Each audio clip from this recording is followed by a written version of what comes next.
Kita sampai di episode Nabi Muhammad SAW pertama kali beliau melakukan perjalanan ke negeri Syam, dan juga kita juga membahas pekerjaan pertama Nabi besar Muhammad SAW sebagai seorang pengembala kambing. Jadi Nabi besar Muhammad SAW, sebagaimana kita tahu, beliau berpindah dari asuhan kakeknya semenjak berusia 8 tahun. Usia 6 tahun ibu beliau meninggal. Kemudian berpindah pengasuhan kepada Abdul Muttalib, kakeknya, selama 2 tahun sampai usia beliau 8 tahun. Dari usia 8 tahun ini kemudian yang merawat Nabi besar Muhammad SAW adalah pamannya sendiri, yaitu Abu Thalib.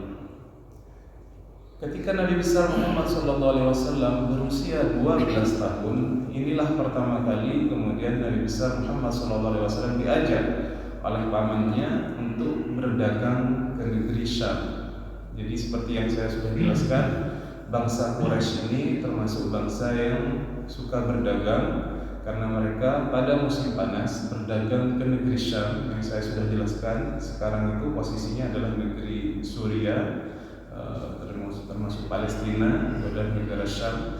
Di musim dingin mereka berdagang ke Yaman. Jadi memang mereka membawa barang dagangan. Seperti kita ketahui dahulu negeri Arab itu termasuk kepanjangan dari jalur sutra dari Cina. Jadi banyak barang-barang yang kemudian melewati jalur-jalur negara ini. Ini yang dilakukan oleh bangsa Quraisy. Nah, Abu Thalib ini diceritakan putranya banyak, sehingga untuk menambah ekonomi beliau keluar untuk berdagang, membawa barang dagangan untuk dijual di negeri Syam. Ketika melihat baginda Nabi besar Muhammad SAW itu berusia 12 tahun, beliau kemudian ragu apa mau dibawa atau bagaimana, karena kecintaan beliau sangat tinggi kepada baginda Nabi besar Muhammad SAW. Akhirnya singkat cerita, dibawalah Nabi besar Muhammad SAW, karena memang beliau sudah tidak ada ayah dan ibunya. Diajak untuk berdagang pada usia 12 tahun. Inilah pertama kali Nabi kemudian keluar dari kota Mekah melihat keindahan-keindahan yang ada pada waktu itu. Jadi waktu itu Nabi keluar melihat bagaimana di waktu malam kemudian bintang-bintang di gurun pasir itu begitu sangat terang. Kemudian Nabi melihatnya. Bagaimana Nabi juga melihat beberapa peradaban yang lain ketika menyampai di daerah-daerah di luar Mekah. Berjalan akhirnya bersama Abu Thalib sampai suatu tempat namanya Busra. Ini akhirnya Nabi besar Muhammad SAW dan Abu Thalib ini menjumpai seorang pendeta yang beragama Nasrani. Nasrani ini Kristen. Agamanya Kristen, namanya Bahira. Ketika itu kemudian Bahira ini sempat memperhatikan Nabi, bercakap-cakap dengan Nabi, dan memperhatikan baginda Nabi besar Muhammad SAW. Bahira ini seorang pendeta yang mengetahui cerita tentang Injil. Jadi beliau mengetahui tentang Injil, kitab Injil. Akhirnya penasaran Bahira ini bertanya kepada Abu Thalib, "Wahai fulan, anak ini siapa kamu? Apa hubungan anak ini dengan kamu?" Dari saking cintanya Abu Thalib kepada Nabi besar Muhammad SAW, Abu Thalib bilang, "Oh, ini anak saya, ini anak saya." Kemudian dia merasa aneh. "Benar tak ini anak Anda?" "Oh, enggak," katanya. Setelah ditanya lagi, "Ini adalah keponakan saya, keponakan saya." Ditanya lagi, "Gimana ayahnya? Mana ayahnya?" "Ayahnya meninggal ketika dia masih dalam kandungan. Ibunya juga sudah meninggal ketika dia berusia 6 tahun. Apa jawaban Bahira? "Ya, Anda benar." Dia nanya, kemudian dibenarkan apa yang disampaikan olehnya, karena Bahira ini sudah curiga melihat gelagat atau penampakan Nabi besar Muhammad SAW. Jadi Bahira ini sudah mengetahui perihal bahwasanya akan diutus seorang nabi akhir zaman yang tertulis dalam kitab Injil, begitu juga tertulis dalam kitab Taurat dengan ciri-ciri yang sudah sangat dijelaskan dalam kitab Injil. Artinya apa? Kalau memang Injil itu orisinil yang ada sampai sekarang, tentunya masih menyimpan tanda-tanda Allah yang kemudian mengatakan akan lahir seorang nabi akhir zaman dengan ciri-ciri yang sudah dijelaskan sangat detail di dalam kitab Injil. Bahkan di dalam kitab Taurat itu sangat detail bagaimana Allah menjelaskan akan lahirnya nabi akhir zaman. Tetapi karena kaum Yahudi ini mempunyai sifat memang kurang bagus dari awalnya, mereka sering membunuh nabi-nabi yang diutus oleh Allah Subhanahu wa taala dengan dalih untuk mengetes ini nabi atau enggak. Kalau beneran nabi, ini pasti nggak bisa dibunuh, pasti dilindungi Allah. Tapi mereka akhirnya banyak sekali membunuh nabi-nabi. Itu yang terjadi kepada bangsa Yahudi. Termasuk nabi yang terakhir ini, andaikan akhirnya disuruh pulang sama Bahiro, ini tolong Anda berhenti di sini, tidak usah lanjutkan perjalanan ke tempat Anda ke negeri Syam. Ini kalau sampai orang Yahudi mengetahui anak ini, tahu kepada anak ini, saya takut anak ini dicelakai. Tolong bawa pulang lagi ke Mekah.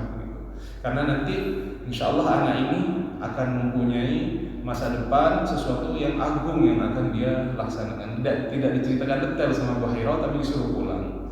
Karena memang Bahiro ini orang yang masih menganut Injil yang murni, yang belum kemudian ada perubahan-perubahan yang ada di zaman sekarang. Orang Yahudi pada zamannya Bahiro itu sudah terkenal, kemudian memang kalau ini nanti Nabi lahir diketahui oleh mereka, takutnya nanti disakiti dan lain-lain. Akhirnya pulanglah baginda Nabi Muhammad Sallallahu Alaihi Wasallam beserta pamannya kembali ke Mekah. Setelah itu beliau baginda Nabi Muhammad Sallallahu Alaihi Wasallam karena rasa kehormatan yang sangat tinggi, karena beliau sadar bahwasanya tidak berada di dalam naungan orang tuanya sendiri, pamannya yang kemudian menanggung ekonominya, beliau kemudian berinisiatif untuk kemudian menjadi seorang pengembala domba. Bukan dombanya sendiri, tapi orang Mekah itu punya domba, punya hewan-hewan yang hewan ternak begitu. Dan itu untuk kemudian mendapatkan makanan itu harus pergi agak jauh dari Mekah ke bukit-bukit di mana ada rumputan. Nah, itu Nabi besar Muhammad SAW menjadi pengembala domba, tapi dombanya orang lain. Dan Nabi Muhammad SAW diberi upah sangat sedikit dari pekerjaan itu. Jadi ini adalah pekerjaan Nabi Muhammad pertama kali ketika beliau kecil menjadi pengembala domba. Kemudian Nabi besar Muhammad SAW ketika muda ini, bagaimana kehidupan beliau ketika masih muda? Diceritakan oleh beliau sendiri dalam sebuah hadis. Beliau mengatakan yang artinya, ketika dulu saya muda, saya juga ingin merasakan bagaimana rasanya bersenang-senang menjadi anak muda. Saya ingin kemudian tidak tidur di malam hari, hadir di sebuah pesta pernikahan, kemudian berkumpul dengan pemuda-pemuda lainnya. Karena Nabi pada waktu itu sudah menjadi pengembala domba, akhirnya bilang pada temannya yang juga menjadi pengembala domba, gimana kalau Anda tolong lihatkan kambing-kambing saya, domba-domba saya ini. Saya nanti malam ingin turun ke kota Mekah, ingin hadir acara melean, ingin hadir sebuah acara karena mungkin ada pernikahan sehingga ada acara melean. Oh baik, saya akan jagakan kambing-kambing Anda. Akhirnya Nabi Muhammad SAW berjalan turun menuju kota Mekah. Sampai di rumah yang pertama, tiba-tiba Nabi mendengar sebuah suara. Nabi bertanya, suara apa itu? Itu suara pernikahan. Akhirnya Nabi mendengarkan suara itu. Sekejap saja, tiba-tiba beliau tertidur, terbangun dalam keadaan terkena panas sinar matahari. Artinya nggak tahu. Tiba-tiba bangun pagi hari, ada apa tadi malam? Tiba-tiba bangun sudah panas. Akhirnya baliklah Nabi ke kambing-kambingnya. Kata Nabi, saya 2 kali punya kejadian seperti itu. Ingin hadir acara apa? Kalau sekarang mungkin kayak acara anak muda gitu ya, sambil ngopi atau apa gitu, lelehan, cerita-cerita. Itu 2 kali Nabi ingin hadir seperti itu, tapi sampai di rumah pertama di Mekah, Nabi kemudian tiba-tiba mendengarkan orang ngomong gitu, tiba-tiba langsung tertidur, terbangun sudah dalam keadaan panas. Itu kata Nabi hanya 2 kali. Setelah itu Nabi sama sekali tidak pernah punya keinginan untuk hadir ke acara melehan seperti itu. Sahar katanya orang Arab. Nah ini baginda Nabi besar Muhammad SAW ketika muda, cerita singkatnya seperti itu.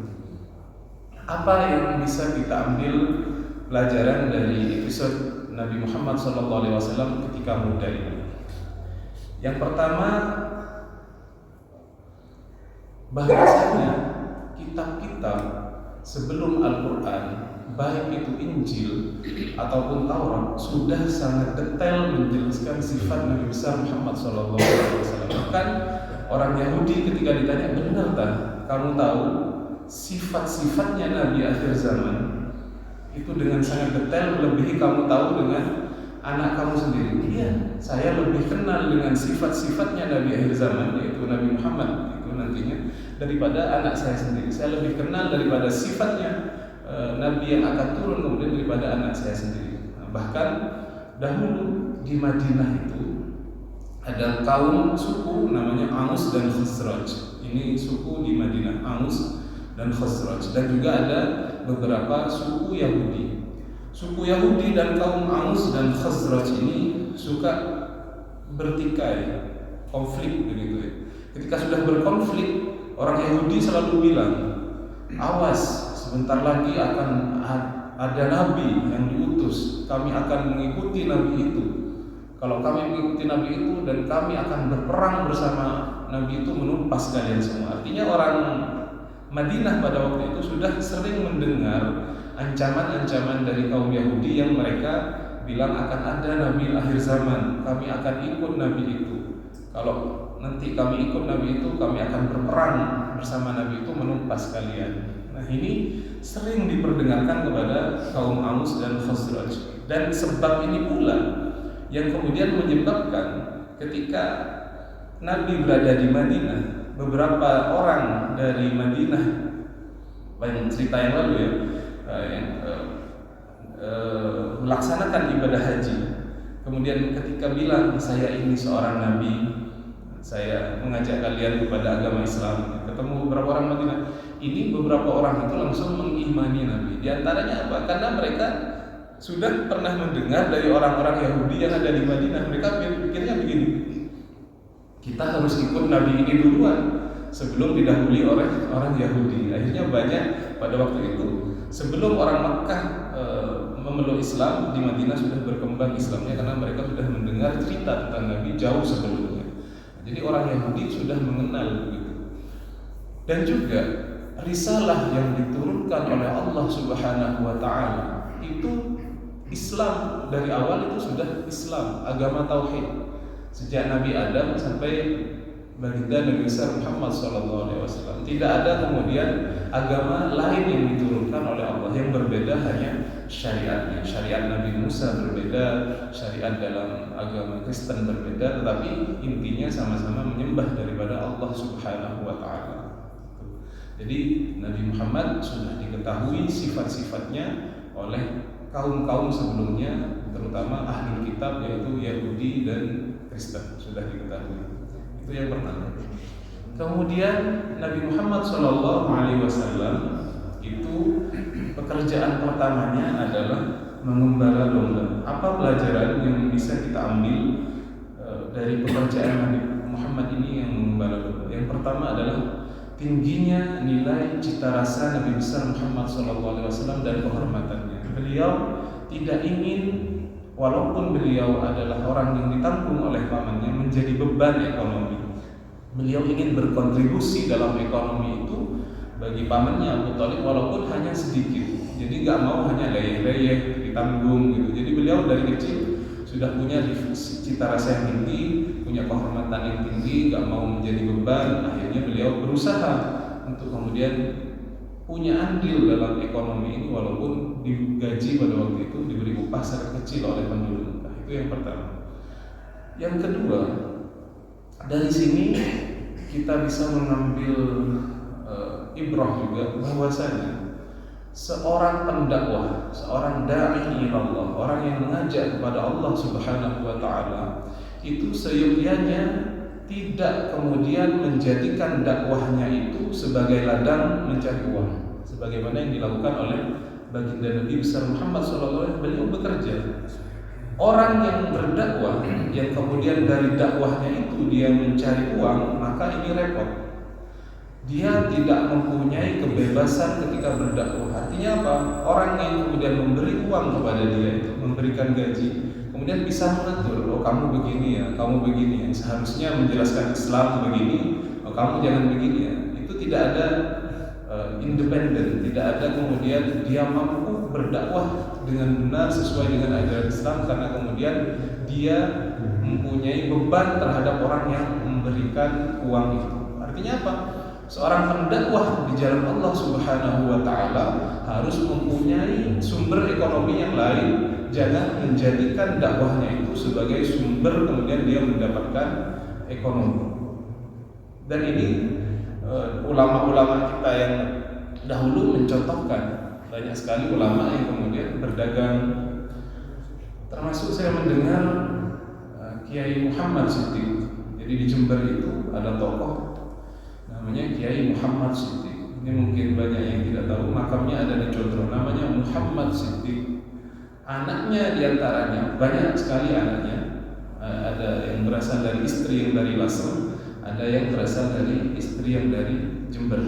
Di antara putranya Kiai Muhammad Siddiq, ini namanya Kiai Ahmad Siddiq. Jadi beda antara Muhammad Siddiq dan Ahmad Siddiq. Kalau Kiai Ahmad Siddiq ini yang kemudian mempunyai karir yang sangat cemerlang, menjadi salah satu pembesar di NU. Ahmad Siddiq putranya Kiai Muhammad Siddiq.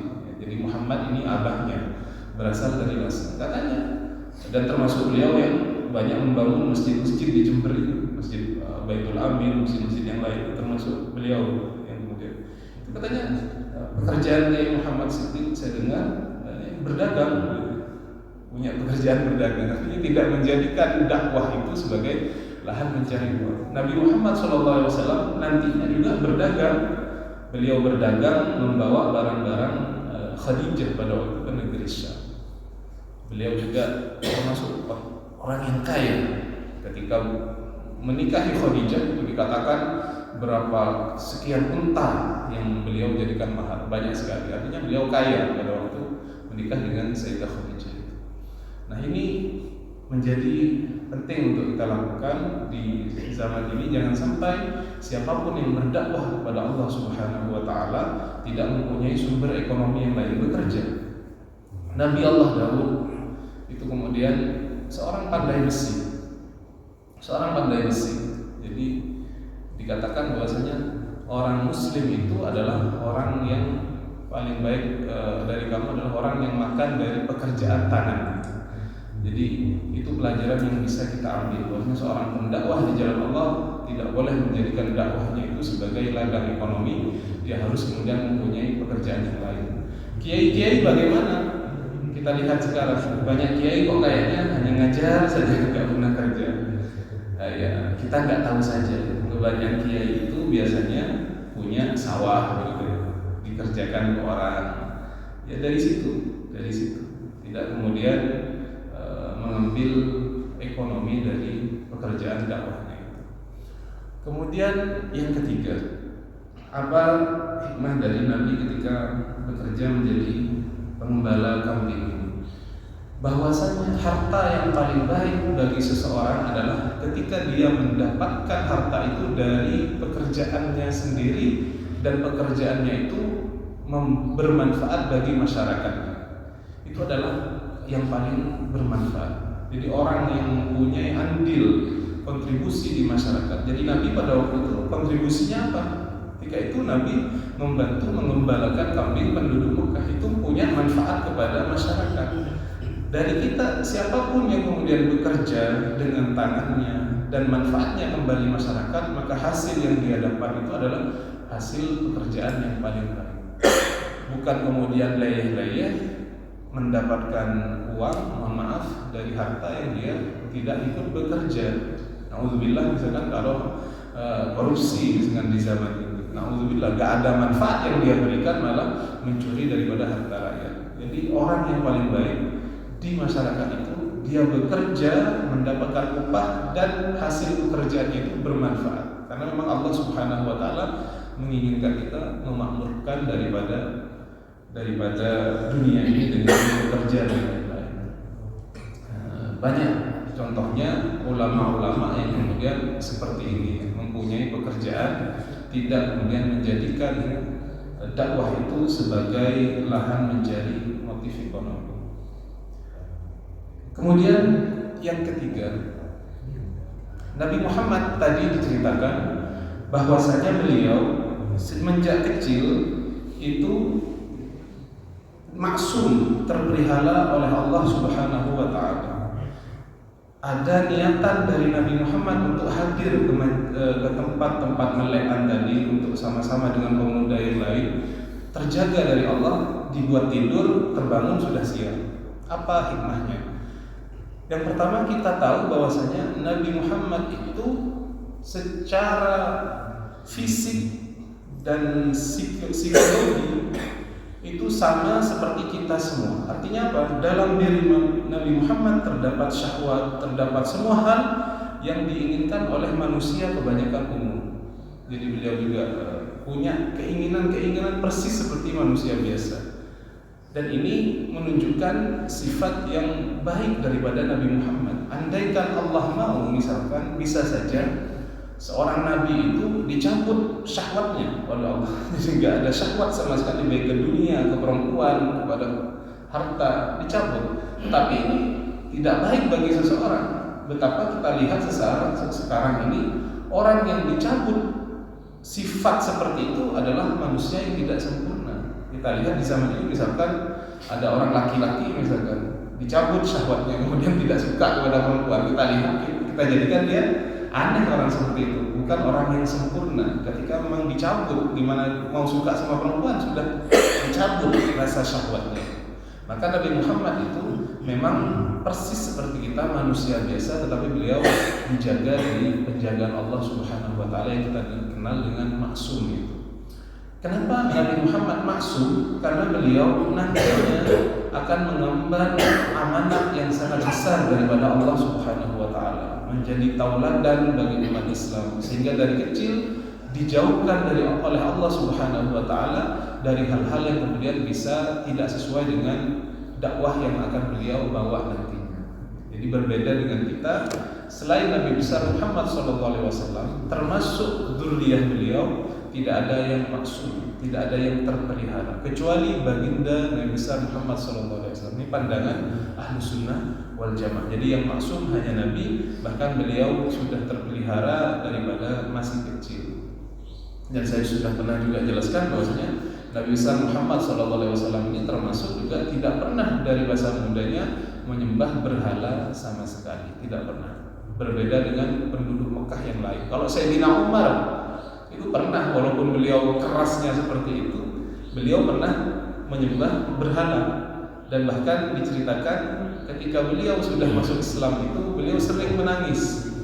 Kenapa Sayyidina Umar menangis? Ingat ketika dulu di masa jahiliyahnya, bagaimana orang jahiliyah misalkan membunuh anak bayi-bayi perempuan yang lahir, itu beliau menangis. Kan kadang-kadang juga beliau mesem-mesem sendiri. Bagaimana tidak mesem? Dulu mungkin berhala-berhala itu dibuat dari macam-macam. Mungkin ada berhala yang dibuat dari kurma, dari makanan, itu dibuat di zaman. Jadi Sayyidina Umar ketika mesem itu teringat, dulu dia buat Tuhan, gitu ya, dia buat Tuhan berhala disembah. Gitu. Dan kemudian Sayyidina Umar terasa lapar, akhirnya apa ya? Hidungnya dipetik, gitu. Telinganya dipetik dimakan. Jadi Sayyidina Umar kalau ingat itu ketawa-ketawa. Jadi itu yang terjadi di zaman jahiliyah. Tapi baginda dan besar Muhammad SAW sama sekali tidak pernah kemudian terikut dengan kaumnya. Beliau terjaga, bahkan yang sudah saya jelaskan tadi, tidak pernah beliau melakukan hal-hal yang melanggar daripada nah, jadi itu hal-hal, beberapa hal yang bisa kita ambil hikmah dan ibrahnya dari episode Nabi Muhammad SAW. Beliau ketika pertama kali diajak pamannya ke negeri Syam dan ketika beliau mencari rezeki sebagai pengembala